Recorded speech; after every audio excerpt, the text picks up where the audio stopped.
Now, since I'm done with those three movies, I want to talk about the potential, the upcoming fourth movie. Like I said, I don't think it should have been made. Um, I mean, what are they gonna do, really? Because you don't have Sam, you don't have Michaela, you don't have Carly, you don't have Sam's parents.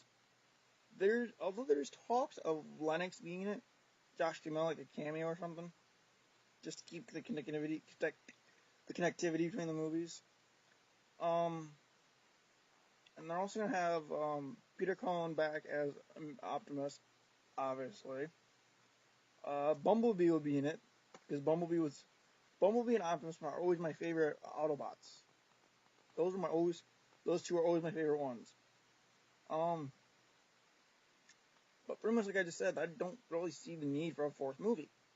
And I'm sure a lot of people don't either, but as a fan of Transformers, I will go and see it purely as a fan. I don't have much, expectations for it. But if it is good, then I might see it 2, 3 more times.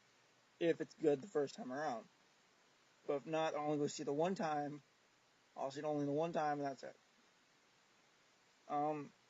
It's due to be out summer of next year, so it'll be competing against Captain America: The Winter Soldier, The Amazing Spider-Man 2, X-Men Days Future Past. I'll be competing against those. So I think it'll probably get lost in the shuffle anyway. You gotta figure comic book movies are usually the big point in the world. So I think Transformers 4 might get lost in the shuffle, if anything. But I will try and see it if it's any good. And if not, they made a shot. They made a chance. Hey guys, Sean here. Back in October, I did a review of the last three Transformers movies. So I'm gonna do my review of Transformers: Age of Extinction. All right. Let me start off by saying I really did like this movie, even though I hold to what I said in the trilogy review that I don't think this movie was necessary. Let me make that clear up front. I still don't think this movie was necessary, but I did enjoy it for what it was. A really long as hell Transformers movie. And what I mean by that part, long as hell. This movie is so long that I almost walked out of the theater halfway through it. However, a thought popped into my head. I can't drive, and my friends who I went with were my ride home. So I ended up staying, and I had a good time. Basically what happens in the movie is it takes place, say, 4 or 5 years after the third movie, after the Battle of Chicago. Well, 4 or 5 years. Basically, 65 million years ago, during the time of the dinosaurs, the dinosaurs roamed on Earth, yada yada yada, and these group of aliens called the Creators set off these things called the Seed, which basically caused the dinosaurs' extinction. Yes, it was not a meteor. It was a group of Transformers known as the Creators who set off something called a Seed. Yes, they did that again. They did the thing like they did in the third movie, where the whole space mission was because of the Transformers landing on the moon. They did that here, except with the dinosaurs and Extinction. Hence the name Age of Extinction, probably. I don't know. Anywho, basically we get to present day, which is, like I said, 4 or 5 years after the third movie, where we meet a guy named Cade Yeager, played by Mark Wahlberg, who is basically a struggling inventor, single father. He can barely pay for his house because there's a subplot or something in there about a realtor coming to the house and trying to sell it, but Yeager basically kicks them off his land, saying it's his house, yada yada yada. And yeah, that part I kind of almost dozed off during because I really didn't care. So yeah, basically this movie, the government basically says the Transformers are not allowed around Earth anymore, and so Harold Addicher, played by Kelsey Grammer, initiates a program to kill them all, regardless of their faction. Which I kind of think is stupid, but okay. And he's working with this Cybertronian bounty hunter, this Transformers bounty hunter, who doesn't, he's not really an Autobot or a Decepticon. He's his own thing. And he's basically helping the humans kill all the Transformers in order to get this thing called the Seed that I think the humans have at this point. I kind of blacked out half the movie because it's been a couple months since I've seen it. But what I do remember is what I'm telling you here. I do remember this stuff. Some of it. Let's see. You got Stanley Tucci in here as a kind of like a scientist, inventor guy who runs this company that's basically building their own Transformers out of this material called what he calls Transformium. Yeah, kind of stupid name. But, who cares?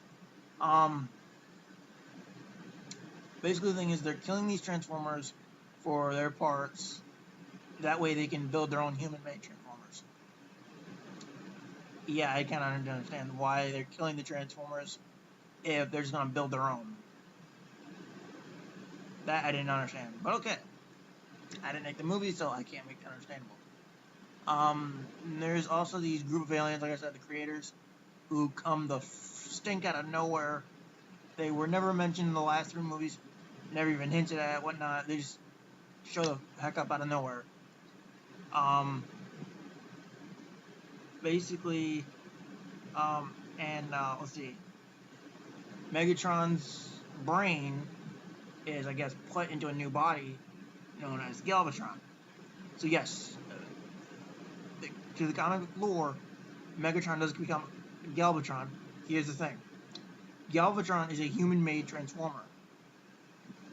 Which is also kind of stupid, but okay. But basically, Galvatron, I think, as I read it up online, becomes possessed by Megatron's brain. I really didn't clear the brain completely before they put it in Galvatron. So basically, Megatron takes over the Galvatron body and has a new body for himself. And he basically, I guess, electrifies all the human-made Transformers to restart the Decepticon race of Transformers, I guess. So basically what happens is Mark Wahlberg, his daughter played by Nicola Peltz, I think, who was in The Last Airbender a few years back. Never seen that movie, so I didn't know who she was.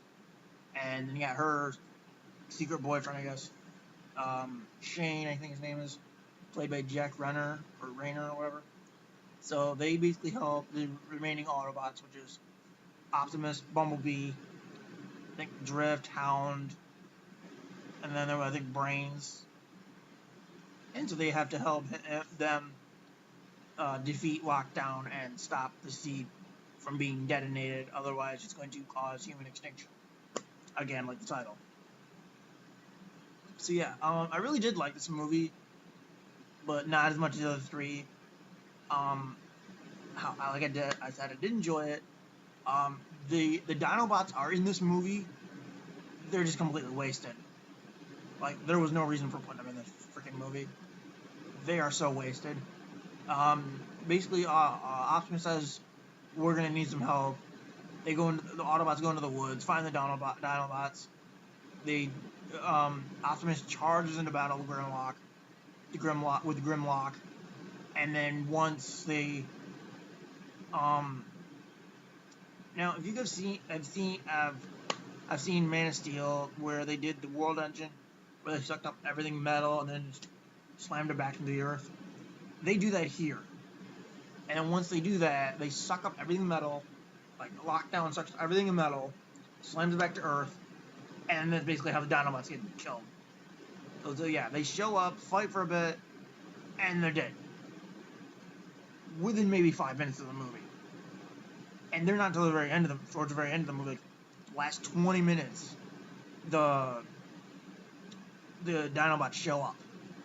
So they weren't used effectively, which, not to mention, they built them up in the trailers to be like the main, like a huge part of this movie, and they're not even in until like the last 20 fucking minutes. It's like, what the hell, man?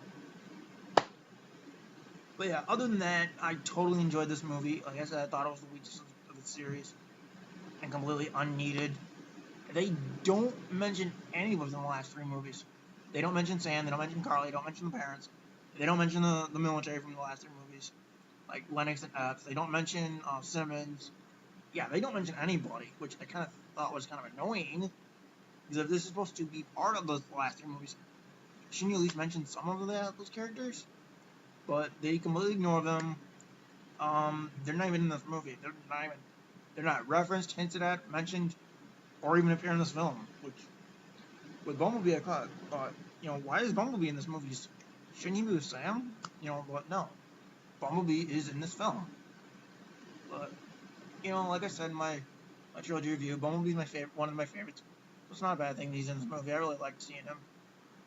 He doesn't really talk in this one like he did. Excuse me. Like he kind of did in the other 3 movies. He goes, like he just kind of hums what he says or something. I really don't understand how that works, but let's see. What else can I say? I can't really say much because I really don't remember half the majority of the film. So,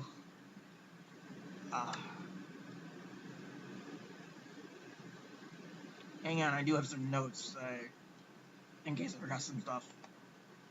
Let's see. I told you about the plot to kill all the Transformers.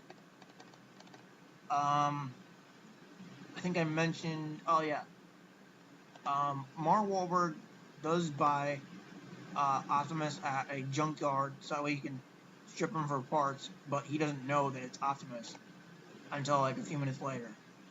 Because he plugs 2 cords together and it's just, I don't think it's the truck at all. He plugs the cords together and says, I think we've just found a Transformer. And that's when the Cemetery Wind people come to Yeager's house, ask where Optimus is. Optimus busts out of the barn or whatever it is, and starts shooting everyone. And towards the end of the movie, let's see, Optimus and the Autobots basically go into KSI, which is Tucci's company, and start shooting up the place because of their damaged comrades. They want the revenge for it. I don't say I'm a lot. I don't remember the movie that much. I'm just going off what I remember. And then they get Brains out. They rescue him. And Brains ends up joining the team, I guess. Or maybe he gets killed, I don't remember. But yeah, Tucci's like, we don't need you anymore, And then there's this funny scene in the movie, which I thought was kind of funny, where they show this human-made Transformer called Stinger. He's this, I guess, this kind of red, updated Camaro, whatever. Or is it a Lamborghini, whatever. I don't remember. But the Bumblebee sees a sign that says, Stinger, the new, updated, much better version of Bumblebee. So Bumblebee just goes completely freaking insane. Starts trashing up everything. And so Shane, the boyfriend, has to calm Bumblebee down. I was just sitting there thinking, really? You're talking to a car, basically. There's no way you're going to get this thing to calm down. I just thought it was a funny scene. Let's see, what else? So yeah, the other Transformers, the other Autobots they have are, I mentioned Hound, then you got Drift, and then Crosshairs. Let's see.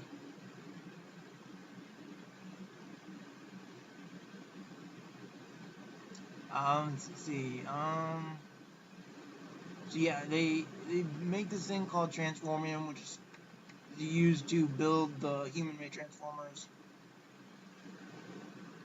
I think I mentioned about Galvatron being made using data from Megatron's brain. However, Megatron basically possesses the body of Galvatron, and then gives rise to, yep, it says, I have in my notes, it says, Optimus brains reveal that Galvatron is Megatron reincarnated, and that he has been manipulating KSI to make an army and steal the seed in order to wipe out humans and create more Decepticons.